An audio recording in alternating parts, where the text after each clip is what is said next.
Beware of spoilers, you have been warned. It absolutely blows my mind that the 6-year hype train for Kingdom Hearts 3 has come and gone, and the game itself has been out for 6 years now. At E3 in 2013, the announcement teaser for Kingdom Hearts 3 dropped, which was good timing because that was the summer I decided to become a fan. For the next 6 years, I'd catch up with all the lore, watch and or play the games, memorize lines, music, Utada songs. I was and still am an avid follower of the Key Keepers. I started watching HMK since I saw one of his reaction videos and was like, bro, he's like me, and became a fan of the others a couple years later. I lived up to the title of Kingdom Hearts fan by expecting a KH trailer at every gaming event ever, and proudly I proudly wear my clown makeup to this day. And when Square Enix showed up with a pop-up event at Disney Springs, I was there and played the Kingdom Hearts 3 demo a month before it came out, and proceeded to carry my sister's Keyblade around everywhere we went that day. So needless to say, I hunkered down in January 2019 and dedicated a whole day to Kingdom Hearts 3. It was one of the most major events of the decade, at least for me, and I was very happy with what I experienced. I think to start off, before the game even starts, hello, face my fears, don't think twice, the opening movie, and then the opening chess scene with Drake Bell and Benjamin Mother effing Biskin. How are you not hype already? Olympus. As excited as I was to hear the Coliseum play at the Tokyo Olympics, I have always hated Olympus. I did like the Underworld in Kingdom Hearts 2, but other than that, I was just never a fan. And now here we are in the real world. Thebes is the best way to introduce the scale of the game and the interactions within. Kingdom Hearts 3 was objectively revolutionary in terms of world design. These worlds are massive. And I'm gonna just talk about the boring game details because I can already tell I'm about to ramble. Some people are a bit possessive over how the worlds used to be. They prefer every world to be a series of little rooms, and I get it. It kind of blends into the topic of open world games and issues that come with them. Nothing is perfect, but dang. The general world design in KH3 is the exact direction I'd want the series to go. The secrets, character or environment interactions, changes in music, not to mention treasure hunting in later worlds. Combat. Have I turned off attraction flow since the option has become available? Yeah, maybe. Not that it's bad. I mean, it came in clutch when I needed it to, but probably my least favorite aspect of gameplay. Now, when it comes to Kingdom Hearts 2 versus Kingdom Hearts 3 combat overall, I'll admit, I go back and forth. Kingdom Hearts 2 Sora is perfect, and I always love how you handle Sora in 3. Flow motion is still a thing, of course nerfed down from what it was in Dream Drop. I love the flow chain parkour thing. Shot lock from BBS is here, yas. Keyblade transformations? Keyblade switching? Kingdom Hearts 2 elitists really need to shut the F up, okay? Because Kingdom Hearts 3 has some solid mechanics. Stop whining, it's fun! The only complaint I'd agree with the KH2 elitists is the difficulty of the game. I feel like you have to go the extra mile to make it hard, even after the Remind update they gave us. But Remind? That's where that argument ends, and we'll get to that later. Alright, back to the story. Twilight Town. It's new management, bro. You're gonna get busted down to 20, 30, 40K.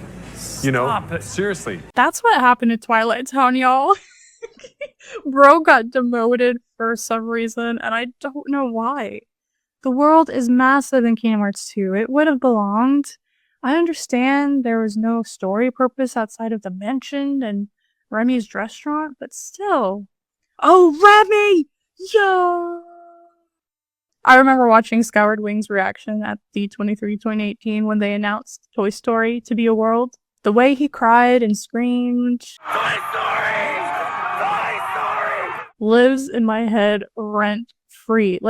Not only was he freaking out about Toy Story, but it's the fact that Pixar is finally in the series. Finally, which is why it was such a big deal when it was announced. So let's talk about Toy Box. This was the part of the demo that I played at Disney Springs. Gigas do get annoying, but sorry, Dean, I still love Toy Box. Top 3 worlds in the game for me. Literally, the 2 worlds with the worst gimmicks are still my favorite, and that says a lot about the rest of the world's design and experience. So, yeah. Hearing Yoko Shimomura's cover of You Got a Friend in Me is healing for the soul. This is also the first time we get not 1, but 2 Disney characters in our party. 2! Another revolutionary mechanic Kingdom Hearts 3 has brought to the table.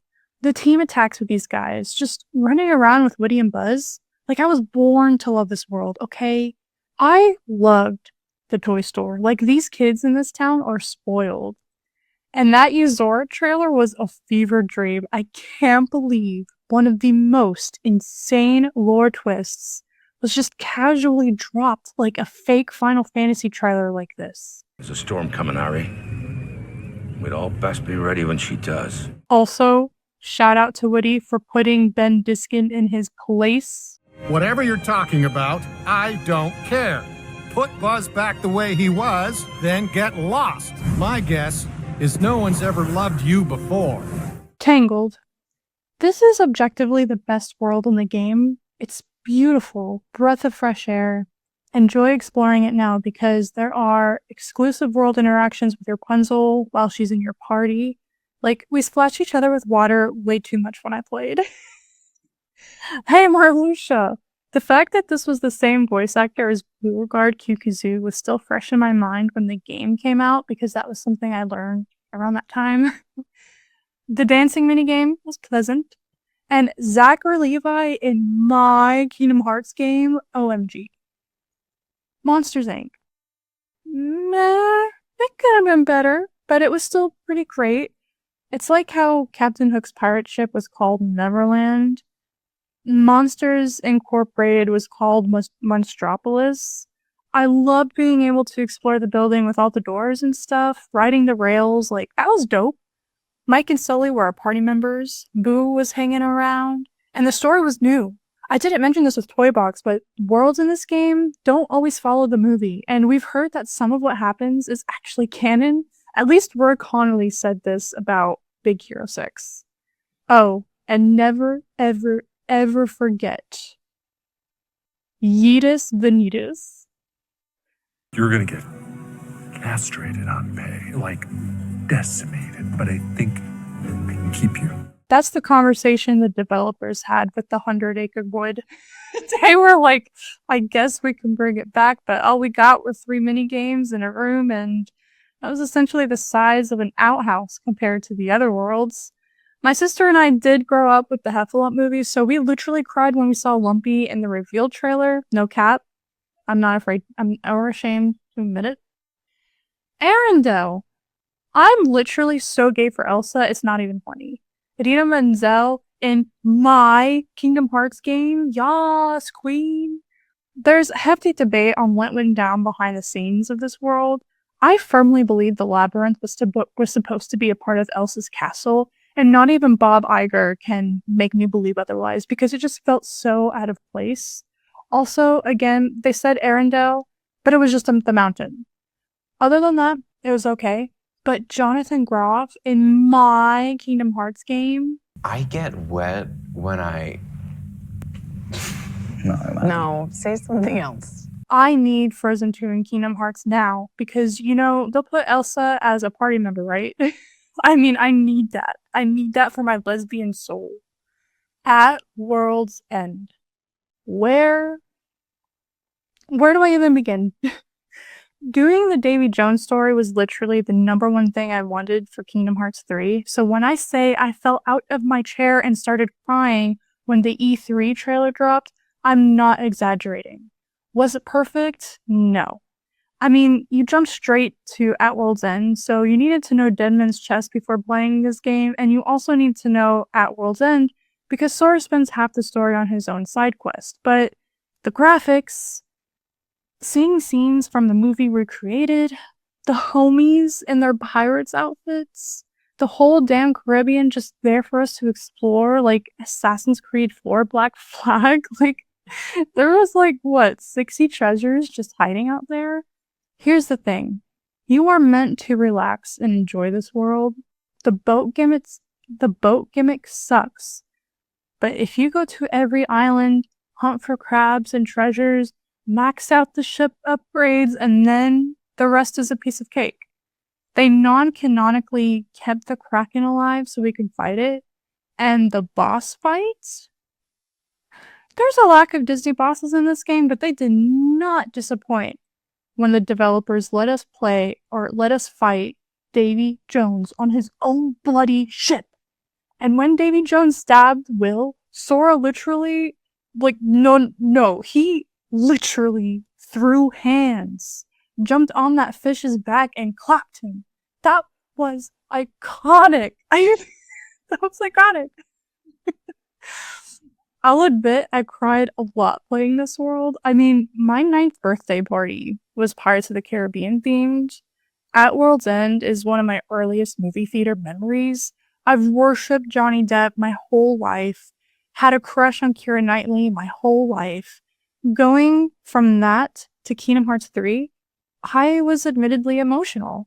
Again, it wasn't perfect, but my gods, it was good enough. It was good enough for me. And Luke Sword? Like, let's effing wed. Hi, Disney fans. San Francisco. Roy Connolly, you produced Treasure Planet. You know what you have to do. Big Hero 6 was such a gift as a movie. Sora's adventure with the gang is the best sequel possible. As you know, the Baymax we meet is Heroes Baymax, while the Tadashi's OG Baymax was left in space. Well, Replica Riku took it upon himself to find OG Baymax and throw him at us as a boss fight. That was low-key pretty epic. The Caribbean and San Francisco worlds are, like, they're the largest worlds in the game. And when you're not experiencing the story for the first time, that's pretty freaking great. Then, the real game begins. The biggest flaw to this game is the pacing. This is another thing that Kingdom Hearts 2 did better for sure. It would have been so much better if, instead of the half-assed Winnie the Pooh segment, or even right after the segment, we did the whole Aqua segment all at once, have everyone fight her, then Sora saves her, and she rests in Yen's tower. Then, after Big Hero 6, go to the Land of Departure and have a real boss fight with Vanitas. Aqua was really shown to be weak for the sake of plot, but Ventus, my boy. Aqua! I'm literally crying. Now it's time to go to the Fated Land for a series of solid boss fights. The concept is pretty cool. Fighting multiple people at the same time, teaming up with other party members. I'm honestly glad you're forced to fight them with Sora here. It's cool to fight as the others later, but this is still Sora's journey, and he not only is he ending all of these half Xehanorts, he's ending their arcs as members of Organization 13. It has to be Sora to do this. Zigbar, Replica Riku, Marluxia, Luke Sword, Larxene, done, and done. You get to Sayax? It's all right! You can stop now! It's all right! Xion! Now I'm done. Get out of here. Axel reunites with his kids. Roxas is a beast. Oh, and Kairi sucks because plot, apparently. Then Vanitas and Terranor. Oh, there are several things I would like to say. I think as a Kingdom Hearts fan, your pick for the saddest Kingdom Hearts game will either be Days or Birth by Sleep. One or the other, and nothing before, after, or in between. Neither is the correct choice. They're both effing depressing. But whichever game you find most depressing dictates how much you cry when the Sea Salt Trio and the Wayfinder Trio reunite. I'm lesbian for Aqua, so I was absolutely sobbing during Terra's reunion segment. You found me. just like you promised. The shadow talking in Terra's voice was wild. That was just a silly fan theory, but they effing did it. The Nort trio fight. I literally had to pause to dance before doing this battle. Like, OMG. Ben Diskin's theme is already a bop, but you throw it into a medley with the other Nort themes. Like, Yoko was smoking something. This was one of my favorite fights in the game for sure. LMAO! How did I skip a whole part of the game? Before you even get to the boss fights, the team gets smoked. Donald, no! What the actual duck was that, Donald? This is an iconic scene, and you end up canonically living it 3 times, and I ain't even that. Who are you? Got you, Xehanort. Rage Awakened is right. Lingering Will coming out to bust some moves, like that is iconic. The final world gave me chills. Seeing that title screen, tell me how this is the location of the Kingdom Hearts 2 cover art. And nominate, girl, let me see you. Need some help? Also, Ephemer, hello? Here I and my other selves can be one. In Scala et Caelum. Do Remind exists so you can explore later, and I'm so glad it does. But for now, it is the place of the final battle. It would have been cool to be forced to defeat all the Norts. If you notice, they all have the weapons and abilities of the real Organization 13. The fight with Xehanort itself is not bad. To be fair, in Kingdom Hearts 2, I did defeat Xemnas first try, but I died at least twice to Master Xehanort here. I feel like it should have been the other way around, maybe. It's hard to really analyze the end when Remind is the true ending. Either way, it still doesn't sit well to see Kingdom Hearts 3 be such an open ending. Remind replayed the ending sequence, inserting Sora into many moments, and that was awesome, and the context was much appreciated. This game was the conclusion of Xehanort's arc, which it most certainly is. And all the people whose lives he ruined had happy endings and are seen together on the beach. So, in a sense, it was pretty conclusive, but not in the way Kingdom Hearts 2's ending felt, like with Sora. The ones who hated the ending did not want a cliffhanger of any kind. They wanted Sora to be on that beach with everyone else. And even after Remind explained why what happened, Sora is still left out of everyone's happy ending. And I get it, but... Is that you, Lucio? You look different. Haven't heard that name. What? Sora doesn't need an ending because his journey is not over. We got the Lost Masters hanging around. Xigbar is a Lucio. Like, all of his scenes never hit the same again. Once you see it, you cannot unsee it.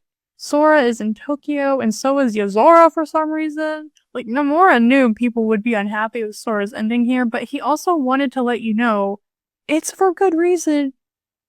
Remind was the best game of 2020. Like, it was more than a DLC. It basically completed Kingdom Hearts 3. The way Kingdom Hearts 2 Remix completed Kingdom Hearts 2. Because I know everyone hated vanilla Kingdom Hearts 2, so shut up, Kingdom Hearts 2 Elitas. Both vanilla games were crap, but the Remix and Reminds made them complete and wholesome and beautiful, so shut up! I loved exploring Scala. Playing as Roxas, Aqua, and Riku, awesome. Kairi, actually making an effort. Extra scenes with Xigbar. More footage of Terranort versus Lingering Will. Sora actually participating in the fight. But oh my gods. The Guardians fight? That was everything I wanted from Kingdom Hearts 3 from the start. Their team interactions, like, please, I need more of this. I actually cried. Then they gave Master Mickey a moment. I was raised by a Disney mom. I was groomed into a lifelong obsession with everything Disney. I feel like there are too many Kingdom Hearts fans out there that want a Disney-less Kingdom Hearts. Like, shut the F up and go play Final Fantasy. I only hope that we never lose sight of one thing, that it was all started by a mouse. We literally wouldn't be here without Mickey. So as he stood against all the darkness, I was behind the controller, sobbing profusely. Now, I never attempted the data battles in Kingdom Hearts 2 or Kingdom Hearts 3, but I watched others play it. Sora Alam 1 has never streamed so much sense. Like, he's a master speedrunner boss fighter, and it took him hours to fight each boss. It really meant a lot to see him struggle because this is what the fans wanted. We were heard. And these are objectively some of the best fights in the series. But Yozora? Oh, there are several things I would like to say. The intro, the fight, Luxord? I mean, what is happening? Overall, Kingdom Hearts 3 is one of the most meaningful gaming experiences I've ever had in my life. It's not even just the game, it was the journey to release that was just so special and can never be replicated again. From the moment I saw the reveal trailer to the Remind's release, there will never be anything like this again. Every theory video, trailers, trailer reactions, Dean's analysis videos, Everglow's entire channel, and everything and everyone in between. Kingdom Hearts 3 is an experience you just had to be there. I want Kingdom Hearts 4 now! Perks of being a Wallflower. First of all, the cast. Logan Lerman, can't say I've ever disliked him in a role before. Specifying role and not film. Ezra Miller was meant for the role of Patrick. Loved every scene. Ezra was just great. Emma Watson as Sam. You can tell she was British trying to do an American accent. I will say she at least mastered the accent by Little Woman, but not here. Paul Rudd as Mr. Anderson. Lit. Shout out to Nicholas Braun and his 5 minutes of screen time. We love seeing baby Nicholas in a pre-Greg era. Go watch Minutemen. Okay, Patrick. Gay. My favorite character. I always love a gay character. Sometimes stories nowadays try to push a character's sexuality in our face so that being gay or otherwise is their whole personality or plot, and it's annoying. Perks of Being a Wallflower is not one of those instances and handles Patrick's challenges of being gay really well. We see him in a relationship with a closeted gay and the consequences of said affair. This was all a pretty authentic gay high school experience in an environment where being gay is not fully accepted. Patrick overall is such a fun character. He's eccentric and spontaneous and hilarious and literally the life of the party. He knows how important acceptance is, so it all just aligns so well when Charlie found him approachable enough to talk to him at a football game. Patrick took him in without question and was Charlie's path to a hectic life experience for the rest of the school year. But Patrick, hands down the GOAT. Charlie, the Wallflower of our story, he starts the story by observing from the sidelines. Over the course of the story, he's encouraged to interact with life more than just watching it pass by. This meant confronting conflicts with others and himself, learning the harsh realities of the world and how to deal with it, accepting the friendships of others, developing different relationships, having fun with the squad. This movie is to help all the Wallflowers out there know that they are not alone. You don't have to be alone. You shouldn't have to feel alone. The story is all about inclusivity, and that goes beyond accepting the gay character. Charlie was this loner with a traumatic history, and this group of people took him in and gave him friendships he wouldn't have found without them. Life is horrible, but it can be bearable when you have such a great group of friends you can fall back into. I know I wouldn't have made it without my own support system. I'm an antisocial loser introvert, but even us loners need at least a few good friends to make us make it through every day. Speaking of life, Perks of Being a Wallflower explores all sides of it. We see the good and the bad and all the in-between. We can see each character go through their coming-of-age arcs as they deal with their different conflicts and rise from their lowest points. We see them laugh, we see them cry, they got angry, they had fun. this is the life experience. It's all up and down. Every character is experiencing some sort of pain, but that does not stop these kids from taking a step back and living in the moment, or in Charlie's case, stepping forward to live in the moment. Overall, this is one of my favorite movies ever. The Rocky Horror sequence was fire. Ezra Miller slayed that scene. Well, everyone did. It was great. There were bits and pieces of the high school experience similar to my own, bits and pieces of every character that I can relate with as well. I'm mostly related to Charlie's quest and being immersed in his friend group. I had a very similar experience as I formed a tight bond with my high school squad through my freshman year.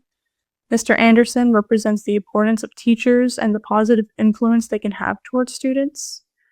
The tunnel scene, praise David Bowie, represented the freedom you feel as a teenager when you feel so alive with your whole life ahead of you. The prettiest girl in the room scene was effed up, but also kind of hilarious. There were aspects of Charlie's loneliness and mental health issues that I related to, especially as I look back on my college crisis.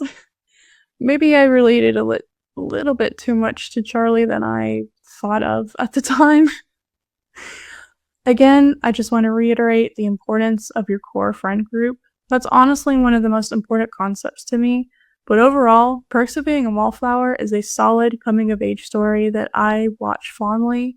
One of my favorite films. And yeah, Ezra Miller, before all the controversies, could do no wrong. Infinity Train. Many moons ago, one of my favorite YouTubers, Skyward Wing, made a video about the pilot short for Infinity Train. I feel like the show was just getting picked up, but between Sky's hype, Ashley Johnson's voice acting, and the interest I piqued from the actual short itself, I was kind of sold and put the show on my list. Infinity Train ended up lasting a few seasons, whether it was cancelled, concluded, or both, and now, in 2024, I finally got to it. So here's my review of Infinity Train and why you should watch the show for yourself. The first real episode gave me all the feels, like, I don't know, I just felt like I was on the cusp of greatness. We got a real beginning for Tulip and was introduced to 1-1. 1-1 is like a dual personality voiced by a guy sounding like he's trying to do impressions of Taika Waititi and Alan Rickman, and I absolutely stan. There were some interesting concepts introduced to us in the first season, like those VHS memory tapes. Yeah, we totally see how those are made later. It's honestly so weird. Going into the unfinished turtle car was all sorts of confusing, especially as we were really starting to get confused about 1-1's purpose. The mirror car really accelerated the pacing of this adventure with the intense introduction of Mirror Tulip and the Mirror Police. The play gym car was all sorts of menacing and ended with the beginning of the climax, with the quote-unquote conductor reveal, and Atticus has turned into one of those weird bug things. Like, what even were those things, for real? What? Now, I know I've initiated a spoiler alert, but I really don't want to spoil much of the series to you. It's so short, so these climactic episodes at the end of every season are extra special. In the end, Tulip sorts out problems, as one does on this train, and goes home as a better, more whole person. I will say, as interesting as future characters are, I love Tulip. I have such an attachment for 1-1 as well, and I think he's one of the funniest characters in the show. The best dialogue for any character on the show, and I really cherish the time he was as a supporting character. I missed him the most as I went through the series. Season 2, beginning with Mirror Tulip's cool redesign. I mean, this is a cool character, and I loved spending a season with her. It also gave us an extra season with Ashley Johnson, so I couldn't be happier. MT's supporting crew is Jesse and Deer. Jesse is more of another main rather than support, but his arc and friendship with MT was adorable to watch. Deer is literally the coolest creature on the entire show. They created the shape-shifting deer and applied no rules to it at all. The possibilities were endless. Infinity Train, every season, is full of adorable, quirky adventures that focus on personal growth of the passenger, but it's all fun and games until the last few episodes. Jesse finally found his true self unlocking the door and accidentally leaves MT behind since she is not allowed to leave. The drama! This kind of reminds me of Kingdom Hearts when it comes to the nobodies. Nobodies like Roxas and Naminé were not supposed to exist. In a way, the so-called moles on the train are considered nothing. MT is just not allowed to exist in Jesse's world. That scene where they are separated is truly heartbreaking. It leads to MT getting stranded aside the train before murdering the mirror police and finding the car where they give people the numbers and send them on their way. And speaking of Roxas, she was literally trying to recreate that scene where he breaks the computer until 1-1 showed up like, hey. The story of MT and Jesse and their journey off the train together was heartwarming and interesting. Just so much lore comes from the final episodes alone, and now that both tulips are gone, how do we follow this? We start season 3 with a random musical number in the background as we see a montage and return of the Apex crew. I was wondering if Apex would be more crucial for the season 3 plot as MT or Lake was to the season 2 lead. Like, every new season has some sort of follow-up from the previous season, right? Turns out that's partially correct, but once again, this show surprises me. The leaders of Apex seem to be the new leads, like, okay, I've seen this before.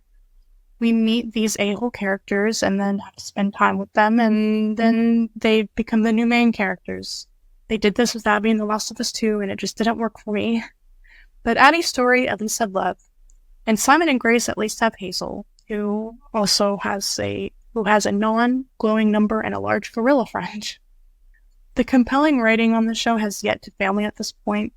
Tuba's death, Grace's decreasing number, Simon and his pesky cat friend, the Amelia reveal, now that was hilariously ironic, and iconic.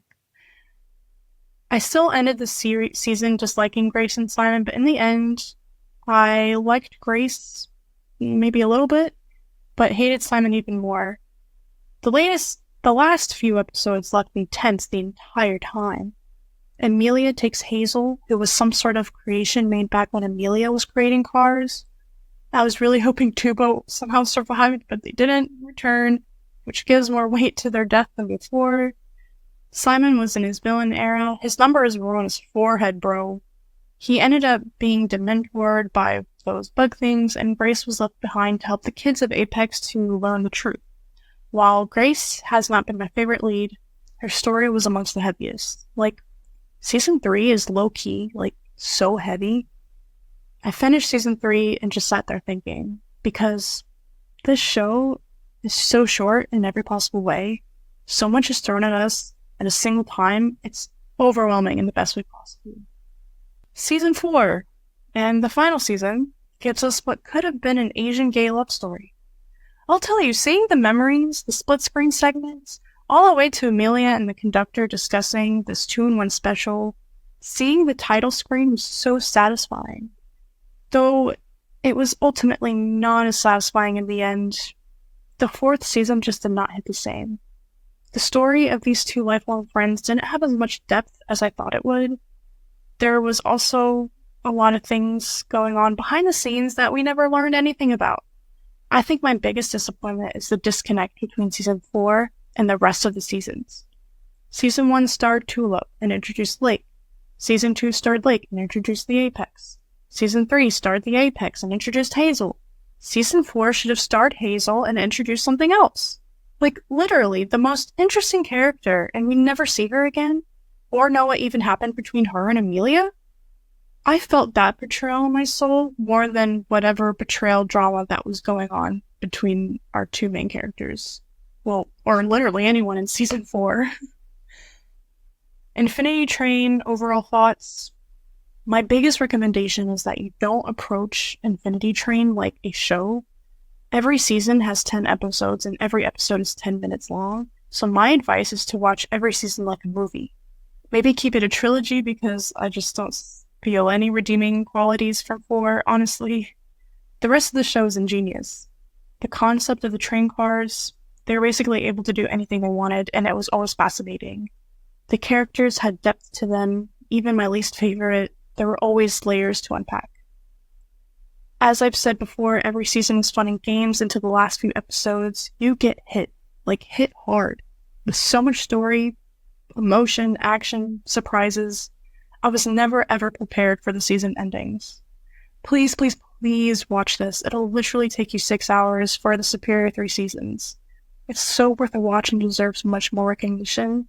This was storytelling and animation at its finest, and it'll be an experience I think about for years to come. Peaky Blinders is coming up on my list, and I've already had my fair share of Cillian Murphy projects. This Oscar-winning actor is the star of the week. Cillian Murphy was born to a family of teachers in Ireland. Apparently, Cillian wanted to be a rock star before becoming an actor. He was introduced to theater in high school and enjoyed performing. His 1 year at college as a law student was his last chance at achieving a real career before he started getting involved in the same university's theater program. He made his professional acting debut in the play Disco Pigs. Following the success of this play, Cillian went to do more plays and small roles in film, including a role in a miniseries, The Way We Live Now. His major breakthrough was in the infamous zombie movie 28 Days Later. Cillian Murphy's career began with zombies. But this was like one of those scary zombie movies. It gets intense, bro. 28 Days Later is probably the most intense and serious zombie movie you'll ever see. I definitely recommend it. Some other films during his early career included The Wind Shakes the Barley, Cold Mountain, The Edge of Love, Girl with the Pearl Earring, Sunshine, Red Eye, and Breakfast on Pluto. He would also appear in several plays through the decade. Reading about his different roles and how Cillian approached them, you can just tell that Cillian was seriously falling in love with acting and was far from the rambunctious kid that just wanted to be a rock star. Probably one of his most commercial successes to date is his appearance in Christopher Nolan's Batman trilogy, either as a major or minor appearance as Scarecrow. Not only did the movies introduce him to Nolan, who he worked with multiple times since, but his face went mainstream. I mean, these movies were fairly successful for many reasons, and he was only one part of that. Cillian started the new decade the best way possible in Christopher Nolan's Inception. I watched it last year, and boy oh boy, does it still hold up. His next Nolan film would be Dunkirk several years later, another solid film. One of Cillian's most iconic roles has gotta be as Thomas Shelby in the amazing British series Peaky Blinders, which ran for 6 seasons for almost 10 years. The show saw the incredible talents of Cillian, Helen McCrory, Sam Neill, Adrian Brody, Sam Claflin, and Tom Hardy. And let me take a moment to acknowledge how often Cillian and Tom have worked together. Dark Knight Rises, Inception, Dunkirk, dozens of episodes of Peaky Blinders, besties for the resties. They just work so great together, and I low-key ship them. Some other more recent films include Retreat, Red Lights, Transcendence, Anthropoid, Broken, In the Heart of the Sea, and A Quiet Place 2, with his most recent film being Small Things Like These. Cillian Murphy starred in Christopher Nolan's Oppenheimer as the titular character with the rest of this crazy phenomenal ensemble. Oscar, Golden Globe, BAFTA, SAG, just all of the big awards, and Cillian has become the best of the best. Definitely amongst Ireland's finest. It's been a joy watching his career over the years. That's it for this week. Be sure to follow this podcast and please follow my Twitter and blog at Hollis Films to follow my journey experiencing the entertainment industry's greatest stories. And let me know what you've been fangirling over this week. Thank you for joining me, and I'll talk to you again next week.